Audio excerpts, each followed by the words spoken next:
Je fais également un clin d'œil à tous les combattants de l'UDPS éparpillés à travers le monde.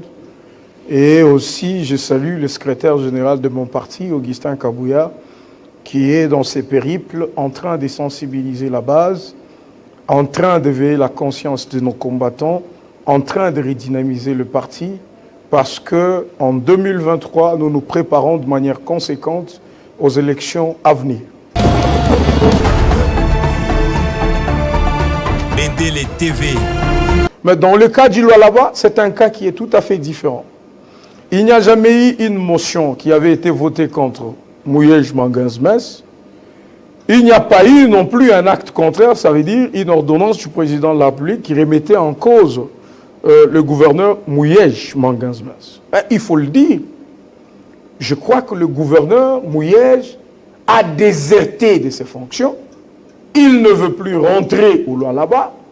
Il évoque des raisons tantôt médicales, tantôt de santé, tout ce qui va avec, et il a laissé la province. Et au nom de la continuité des services publics de l'État, il y a une dame qui fait quand même preuve d'un certain dynamisme, et elle est dans la vision du président de la République, elle a mené plusieurs actions, et d'ailleurs quand vous faites une comparaison, vous trouvez que c'est les jours et la nuit. Et donc pour toutes celles-là, ou celui-là, qui sera dans la vision du président de la République, il trouvera le soutien de l'Union sacrée, le soutien de l'UDPS.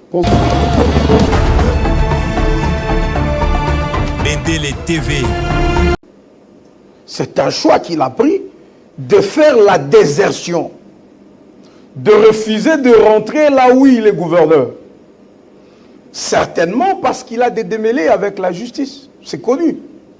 Récemment, je pense, l'Assemblée provinciale du Lualaba a voté à l'endroit du gouverneur une résolution de mise en accusation du gouverneur pour de faits avérés de corruption, de détournement des deniers publics et de tout ce qui va avec. Bendele TV. Entre autres raisons évoquées par le gouverneur Mouyej, il a dit que la résolution avait été adoptée au moment où lui n'avait pas été entendu. Et il a considéré que le fait qu'il ne soit pas entendu avant de prendre cette résolution entachait son droit de la défense, qui est un droit constitutionnellement garanti. C'était ça son argumentaire. Le juge constitutionnel lui a rétorqué en disant qu'une résolution d'une assemblée provinciale étant un acte d'assemblée, elle n'a pas besoin d'entendre quelqu'un avant d'être adoptée. Et en tant qu'acte d'assemblée, c'est un acte qui échappe au contrôle du juge constitutionnel. Et de manière sportive, le gouverneur a dit qu'il respectait la décision de la Cour. Mais, M. Crispin, vous pensez réellement quelqu'un poursuivi pour avoir détourné des millions de dollars, vous êtes à l'aise de voir un monsieur comme ça regagner la province et continuer de la gérer? Je pense que tous les Congolais diront pas question. Bendele TV. Nous sommes plus que jamais déterminés à accompagner le président de la République. Vous savez, la différence avec les régimes passés, c'est que le gouvernement lui-même pouvait vous dire qu'il n'y aura pas élection parce qu'on n'a pas d'argent. Il y a même des gens... Ici... Attendez. Mais même au sein de l'Union sacrée, l'ensemble pour de Moïse Katumbi n'est même pas d'accord avec cette idée. Il faut dialoguer. Non, écoutez, il faut pas parler d'ensemble. Bon, encore que... Ils sont de l'Union sacrée. S'il vous plaît, encore que quand vous parlez d'ensemble, il faut faire la part des choses. Entre ceux qui sont au gouvernement, ceux qui sont en train de soutenir la vision du président de la République, et ceux qui sont dehors, qui veulent tirer les autres à suivre leur démarche d'opposants. Ils sont hybrides. Et nous pensons que cette sorte de traîtrise et de malhonnêteté ne va pas nous permettre d'avancer. Donc quand on parle, considérez ensemble comme la Mouka. Considérez ensemble comme la Mouka, comme des opposants qui n'ont rien à donner à ce stade pour que le processus avance. On va terminer avec vous, Pas de dialogue. Nous disons, nous n'avons pas besoin de dialogue. Les Congolais ont besoin des élections. Mais s'ils veulent du dialogue, parce que ce sont des compatriotes, mettons-nous à la place publique, disons aux Congolais que si on passe au dialogue, on n'aura pas élection en 2023. Au moins, nous sommes tous déterminés. Merci. À ce moment-là, je conseillerais que, ok, dans ces cas, comme tous les Congolais savent que nous partons au dialogue et qu'il n'y aura pas élection en 2023, allons-y ensemble. Merci. Mais cette hypocrisie qui consiste à dire, nous voulons des élections en 2023 et au même moment, nous voulons le dialogue, c'est une escroquerie qui ne tiendra pas la route. Bendele TV. C'est donc, cette fois-ci, nous allons recevoir notre premier invité, Donald Kabasele, coordonnateur des communicateurs de l'Union Sacrée et cadre de l'UDPS. Donald Kabasele, bonsoir et bienvenue.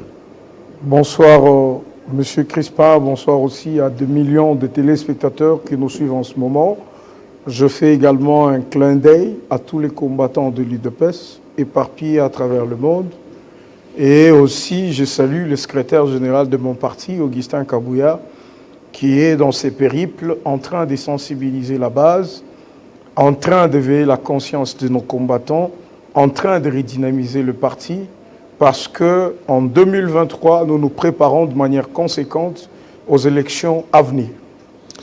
Vous vous préparez aux élections à venir, mais qu'en est-il de l'élection de gouverneur? L'élection des gouverneurs aura bel et bien lieu. Vous avez lu le communiqué de la commission électorale, la commission électorale nationale indépendante, donc la CENI, qui a reporté sine die les élections de gouverneurs pour des raisons qui sont propres à la CENI. Parce qu'il faut reconnaître que nous avons fait un choix constitutionnel de confier toutes les questions électorales à la Commission électorale nationale indépendante, qui jouit de toute son indépendance, que ce soit dans la planification des opérations et de tout ce qu'elle envisage faire dans le cadre de ses missions. Et donc, nous, l'UDPS, nous restons plus que jamais préparés. Nous avons des candidats à aligner selon le quota qui sera arrêté au sein de l'Union Sacrée, et nous pensons que ce ticket-là va gagner parce que nous avons déjà fait preuve de beaucoup de choses et les populations ont confiance en l'UDPS, au ticket de l'Union Sacrée, et les choses vont se faire de la très bonne manière. Donc d'ici là, la CENI va encore nous refixer pour qu'on sache à quand les élections, comment ça va se faire, et c'est comme ça que nous sommes en train de nous préparer ardemment pour ça. Est-ce que la province de là-bas est concernée par ces élections? Je crois qu'il y a lieu de préciser que les provinces qui ont été choisies pour l'organisation des élections, c'est beaucoup plus les provinces qui ont été soit amputées de leur gouverneur pour une raison ou une autre. Ça veut dire qu'il y a des gouverneurs qui ont été déchus par les assemblées provinciales. Mais dans le cas du Lualaba, c'est un cas qui est tout à fait différent. Il n'y a jamais eu une motion qui avait été votée contre Mouyej Manganzmes. Il n'y a pas eu non plus un acte contraire, ça veut dire une ordonnance du président de la République qui remettait en cause le gouverneur Mouyej Manganzmes. Il faut le dire, je crois que le gouverneur Mouyej a déserté de ses fonctions. Il ne veut plus rentrer au Lualaba. Il évoque des raisons tantôt médicales, tantôt de santé, tout ce qui va avec. Et il a laissé la province. Et au nom de la continuité des services publics de l'État, il y a une dame qui fait quand même preuve d'un certain dynamisme. Et elle est dans la vision du président de la République. Elle a mené plusieurs actions. Et d'ailleurs, quand vous faites une comparaison, vous trouvez que c'est les jours et la nuit. Et donc, pour toutes celles-là ou celui-là qui sera dans la vision du président de la République, il trouvera le soutien de l'Union Sacrée, le soutien de l'UDPS. Pensez-vous que Mouyej Manganzmes a vraiment été déserté ou il a été empêché de retourner au Lualaba? Ben, je ne sais pas si, certainement, vous vous posez des questions, c'est à nous de répondre. Je pouvais vous poser la question, qui l'a empêché de rentrer au Lualaba? Vous n'aurez certainement pas de réponse. Donc Mouyej peut rentrer au Lualaba aujourd'hui, s'il veut. Je pense qu'il se sent empêché de rentrer au Lualaba parce qu'il a déserté. C'est un choix. C'est un choix qu'il a pris de faire la désertion, de refuser de rentrer là où il est gouverneur. Certainement parce qu'il a des démêlés avec la justice. C'est connu. Récemment, je pense, l'Assemblée provinciale du Lualaba a voté à l'endroit du gouverneur une résolution de mise en accusation du gouverneur pour des faits avérés de corruption, de détournement des deniers publics et de tout ce qui va avec. La résolution ayant été votée, j'allais dire, à la majorité de membres composant l'Assemblée provinciale du Lualaba, eh bien, le gouverneur Mouyej a fait une requête en inconstitutionnalité de cette résolution. Il est parti à la Cour constitutionnelle. La Cour constitutionnelle a dit que, parce que, entre autres raisons évoquées par le gouverneur Mouyej, il a dit que la résolution avait été adoptée au moment où lui n'avait pas été entendu. Et il a considéré que le fait qu'il ne soit pas entendu avant de prendre cette résolution entachait son droit de la défense, qui est un droit constitutionnellement garanti. C'était ça son argumentaire. Le juge constitutionnel lui a rétorqué en disant qu'une résolution d'une assemblée provinciale étant un acte d'assemblée, elle n'a pas besoin d'entendre quelqu'un avant d'être adoptée. Et en tant qu'acte d'assemblée, c'est un acte qui échappe au contrôle du juge constitutionnel. Et de manière sportive, le gouverneur a dit qu'il respectait la décision de la Cour. Mais, M. Crispin, vous pensez réellement quelqu'un poursuivi pour avoir détourné des millions de dollars, vous êtes à l'aise de voir un monsieur comme ça regagner la province et continuer de la gérer? Je pense que tous les Congolais diront pas question. Est-ce que Mouyej n'est pas victime de son choix de rester fidèle à Joseph Kabila Kabange? Il y a beaucoup de gouverneurs qui ne se sont jamais prononcés peut-être pour l'Union sacrée, mais qui sont là. Il y a des mandataires laissés par Joseph Kabila qui continuent jusqu'aujourd'hui à être mandataires. Il y a des ministres laissés par Joseph Kabila qui continuent jusqu'aujourd'hui à être ministres. Ah non, attention. Alors vous pensez... Non, au gouvernement... Vous pensez... Non, Donald Kabasele, nous sommes suivis par des milliers de téléspectateurs. Ouais. Un ministre qui ne déclarerait pas son allégeance à l'Union sacrée de la nation serait mis à l'écart, on le sait très bien. Tous les membres du gouvernement sont fidèles à Félix Tshisekedi, Antoine Tshisekedi Tshilombo. Mais voilà, il faut affirmer cela, c'est comme si on tromperait l'opinion publique. C'est tout le contraire. Comment ça? L'adhésion, moi je suis coordonnateur des communicateurs de l'Union sacrée. Allez-y. L'adhésion à l'Union sacrée n'était pas que déclarative. Je suis dans l'Union sacrée et vous devez... Non. L'Union sacrée, c'est d'abord une vision. Une vision qui prône les valeurs. L'Union sacrée est un engagement des Congolais qui se disent « trop, c'est trop ». Nous avons trempé dans la gabegie financière, dans le détournement. Nous décidons de nous battre pour la bonne gouvernance, pour l'état des droits, pour l'émergence du pays, pour faire avancer le pays. Tout le monde qui prend cet engagement, soit-il Mouyej, il est dans la vision du président de la République. Cet engagement est pris et présenté chez qui? Ah voilà! C'est dans cet état d'esprit que le président de la République a voulu unir les Congolais. Nous devons nous unir pas autour des individus, mais autour des idées. Donc, cet engagement il est idéologique. Mais attendez. Mais vous? Nous savons tous la définition de l'union sacrée et c'est ce que vous défendez comme valeur. Mais parlons du vice-premier ministre, ministre de l'Intérieur, à Sello, qui confirme qu'il n'y aura pas élection au Lualaba jusqu'à ce jour. Mouyej, Manguez Mons et les gouverneurs. Il n'y a pas de gouverneur ad intérim au Lualaba. Vous contredisez à Sello? Le VPM n'a pas dit qu'il n'y a pas de gouverneur intérimaire. Vous connaissez bien la notion d'intérim.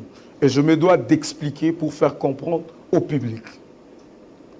Même quand vous êtes en fonction, ministre, gouverneur ou gouverneur adjoint, quand vous vous déplacez, votre adjoint fait l'intérim. Et donc, Mouyej, certainement, il n'a pas été déchu par l'Assemblée provinciale. Il n'y a pas une ordonnance qui dit qu'il n'est plus gouverneur. Ça veut dire qu'il est gouverneur, entre guillemets. Alors ce n'est pas... Mais il a déserté, parce que même l'intérim, le droit administratif si nous présentons le micro à Mouyej, Manguez Mons, il va nous dire le contraire. Il va présenter toute une litanie des raisons qui l'ont poussé de rester à Kinshasa. Il a dit d'abord, pour voyager, qu'il avait besoin d'aller se faire soigner. Une des raisons. Depuis, on ne sait pas s'il s'est rétabli ou s'il va bien ou s'il ne va pas bien. Et depuis, il n'est pas rentré au Lualaba. Vous pensez, M. Crispin, que quelqu'un peut avoir la liberté de sortir le pays, d'aller en Afrique du Sud, de revenir comme il veut, mais pour aller au Lualaba, il y a quelqu'un qui va lui dire « ne pars pas ». Quand les gens sont interdits de voyager, pour des raisons impérieuses, d'extrême nécessité, liées soit à la sécurité publique ou à tout ce que nous connaissons. Mais on le sent. Nous sommes en politique. Non, mais écoutez. Nous sommes en politique, Donald Kabasele. Ce qu'il est, il ne faut pas créer ce monstre. Ça n'existe pas. Mouyej, je sais qu'il a des comptes à rendre à l'Assemblée provinciale du Lualaba. Il pense que s'il y va, on va l'arrêter tout de suite. Et donc, ce n'est pas notre affaire. Nous sommes intéressés par cette dame-là ou ce monsieur. Ça ne pouvait pas être Madame Fifi. Ça pouvait être un monsieur. Mais tant qu'il est dans la vision du président de la République, il assume bien son intérim, il le fait de la bonne manière, eh bien, il est dans l'esprit de l'Union sacrée, dans la vision de l'Union sacrée, nous allons l'appuyer. Et donc, aujourd'hui, par exemple, c'est d'ailleurs une occasion pour moi d'interpeller notre justice. Comment voulez-vous qu'une résolution de l'Assemblée provinciale déjà votée, pourquoi le procureur général ne peut pas mettre en mouvement l'action publique? Pourquoi? Au moment où il y a des faits avérés de corruption. Maintenant, aujourd'hui, nous sommes appelés à faire un débat de est-ce que Mouyej va rentrer ou il va rester? Mais l'argent qui a été détourné, pourquoi on ne fait plus ces débats? Mais vous parlez de l'argent détourné. Mais dernièrement, on a parlé des véhicules, cette découverte des véhicules, plus de 15 véhicules qui sortaient, qui étaient pleins de minerais dans la province de Lualaba. Là, on ne vous en parlait pas. Les auteurs de ces actes avaient été interpellés, repris par la justice, et il fallait peut-être interroger le procureur ou carrément le parquet qui avait été saisi ou les tribunaux pour en savoir la suite. Donc, même si aujourd'hui, que Mme Fifi est là-bas au Lualaba, qui a de faits de corruption, qui a de faits de détournement, vous me verrez ici, sur votre plateau, pour dénoncer cela. Donc, ça ne veut pas dire qu'on serait en train d'appuyer un camp contre un autre. Pas du tout. Mais nous disons que tant qu'on dit qu'il y a eu des soupçons, et il y a même une décision de l'Assemblée provinciale qui établit noir sur blanc que quelqu'un a détourné l'argent, les deniers publics, il faut que notre justice s'active. Voilà même pourquoi le président de la République avait dit qu'il avait besoin que dans le corps, dans tout ce qui a trait à la justice, qu'il soit quand même mis un accent sur la réparation. Nous avons la justice, oui, elle fonctionne. Nous sommes d'accord. Il y a des avancées, Mais il ne faut pas que le procureur nous donne l'impression qu'il y a une certaine léthargie, il y a une certaine tardivité à agir au moment où il y a des faits avérés. Voilà. Donc, moi, je pense que la justice doit s'inviter de la manière la plus rapide pour rétablir les responsabilités avant qu'ils ne rentrent derrière la balle. Très bien, les Congolais sont concernés, sont vraiment concernés par les élections et ils ont leurs yeux braqués vers 2023. Mais déjà, on sent qu'il y a cette volonté de la part de la communauté internationale, mais aussi de l'opposition avec la MOUCA qui demande les dialogues pour qu'on puisse examiner la problématique de la CENI, des animateurs de la CENI, des politisations de la CENI, qui est un dialogue pour l'organisation des élections inclusives, démocratiques, libres et transparentes. Que pensez-vous? Il faut un dialogue. Bon, d'abord, j'aime le courage de nos amis de la MOUCA. Maintenant, au moins, ils parlent comme des hommes. Ils disent clairement au monde que nous voulons le dialogue. Mais pourquoi ils ont fait sortir des Congolais sous prétexte qu'il y avait des problèmes au niveau des confessions religieuses? Nous, on savait, je vous l'ai dit plusieurs fois, surtout dans le plateau de Télé 50, je vous ai dit qu'il n'y avait rien de revendication. Que ce soit pour l'élection de Kadima comme président de la CENI ou le membre constituant la CENI. Mais les vrais problèmes de l'opposition n'était pas prête pour les élections. L'opposition avait juste besoin d'un dialogue. Maintenant qu'ils le disent, je les félicite parce qu'ils sont courageux. Mais parlons-en. Dialogue. Dialogue pour faire quoi? D'abord, vous dites, il y a la CENCO par exemple, une des confessions religieuses qui ont créé des problèmes à l'époque où Kadima et son équipe devraient être adoptés. Ils sont partis voir Kadima Denis, le monsieur qui n'était pas désigné, le monsieur qui, pour certains, n'était pas président de la CENI, il serait membre de l'UDPS, il aurait des accointances avec le président. Donc pour vous, on doit rester dans l'opposition tranchée. Non, non. Il faut avancer. C'est ce que je vous dis. C'est aussi bien de rappeler tout ça. Parce que c'est important. Notre peuple doit savoir à chaque minute comment on marche. Et il ne faut pas qu'on donne l'impression ce qu'on a fait hier reste pour hier et on avance. Non. Est-ce mauvais que les confessions religieuses s'approchent des Kadima? Ce n'est pas mauvais. C'est très bon qu'il s'approche des Kadima. Une façon pourrait de dire qu'il n'y a qu'un seul président de la CENI, qui est Kadima, que les confessions religieuses avaient choisi. Le voir, c'est bien, et nous félicitons la CENI. Mais il propose la tenue du dialogue pour vider tout malentendu. Mais, M. Crispin, la CENI vous dit, je vais organiser les élections en 2023. Mais il présente des préalables. S'il vous plaît. Il présente des préalables. Je veux qu'on soit un peu des clair. Contraintes. S'il vous plaît. La CENI dit, s'il n'y a pas l'argent, je n'organise pas. S'il n'y a pas des lois qui sont votées à la session de mars en rapport avec l'organisation des élections, ça risque d'impacter négativement sur la tenue des élections. La CENI est claire. S'il vous plaît. La CENI l'a dit et l'a répété. Il y aura élection en 2023. Mais dans leur feuille de route, c'est normal que la CENI vous dise il y a des contraintes sécuritaires d'une part, des contraintes financières, des contraintes liées à tout ce que nous connaissons. Mais est-ce pour autant, quand quelqu'un vous dit qu'il y a des contraintes, ça veut dire qu'il vous dit tout simplement que parce qu'il y a des contraintes, il n'y aura pas élection? Pas du tout. Il y a des contraintes, c'est une façon d'interpeller les gouvernements à prendre ses responsabilités pour que ces contraintes-là ne nous empêchent pas d'organiser des élections en 2023. L'idée du dialogue, est-ce que l'idée du dialogue est bonne ou pas? L'idée du dialogue, c'est une idée de glissement.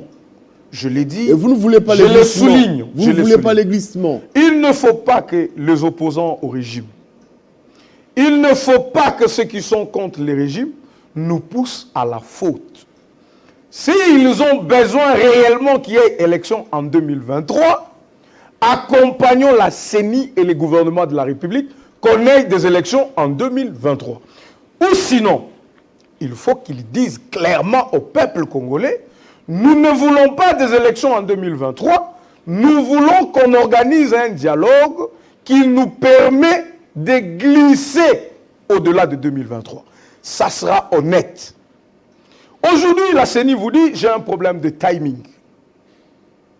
Le temps est tellement coincé que j'ai besoin d'argent pour que j'avance rapidement. Quand on va tenir les assises pour un dialogue, Monsieur Crispin, vous êtes un ancien dans ce pays. Vous avez vu un dialogue qui s'est dénoué en 3 mois? Vous avez vu un dialogue qui s'est dénoué en 1 année? On va vous dire, on ne va pas parler élection, on ne va pas parler poste. Quand ils arrivent là, ça commence. Moi, je dois être Premier ministre. Moi, je dois être ministre de la Défense. On passe 2023, on est là, on est en train de discuter des postes et la population attend les élections. Faisons un choix. Alors, vous êtes le coordonnateur des communicateurs de l'Union Sacrée, n'est-ce pas? Si, je suis. C'est-à-dire que pour vous, il y aura élection. Nous sommes plus que jamais déterminés à accompagner le président de la République. Vous savez, la différence avec les régimes passés, c'est que le gouvernement lui-même pouvait vous dire qu'il n'y aura pas élection parce qu'on n'a pas d'argent. Il y a même des gens... Ici... Attendez. Mais même au sein de l'Union Sacrée, ouais, l'ensemble pour la de Moïse Katumbi n'est même pas d'accord avec cette idée. Il faut dialoguer. Non, écoutez, il faut pas parler d'ensemble. Bon, encore que... Ils sont de l'Union Sacrée. S'il vous plaît, encore que quand vous parlez d'ensemble, il faut faire la part des choses. Entre ceux qui sont au gouvernement, ceux qui sont en train de soutenir la vision du président de la République, et ceux qui sont dehors, qui veulent tirer les autres à suivre leur démarche d'opposants. Ils sont hybrides. Et nous pensons que cette sorte de traîtrise et de malhonnêteté ne va pas nous permettre d'avancer. Donc quand on parle, considérez ensemble comme la Mouka. Considérez ensemble comme la Mouka, comme des opposants qui n'ont rien à donner à ce stade. Donc, pour que le processus avance. On va terminer avec vous, pas de dialogue. Nous disons, nous n'avons pas besoin de dialogue. Les Congolais ont besoin des élections. Mais s'ils veulent du dialogue, parce que ce sont des compatriotes, mettons-nous à la place publique, disons aux Congolais que si on passe au dialogue, on n'aura pas élection en 2023. Au moins, nous sommes tous déterminés. Merci. À ce moment-là, je conseillerais que, ok, dans ces cas, comme tous les Congolais savent que nous partons au dialogue et qu'il n'y aura pas élection en 2023, allons-y ensemble. Merci. Mais cette hypocrisie qui consiste à dire nous voulons des élections en 2023 et au même moment, nous voulons les dialogues, c'est une escroquerie qui ne tiendra pas la route. Donald Kabasele, coordonnateur des communicateurs de l'Union Sacrée de la Nation, cadre de l'UDPS, merci. Merci beaucoup, M. Crispin, et merci aussi à tous ceux qui nous ont suivis.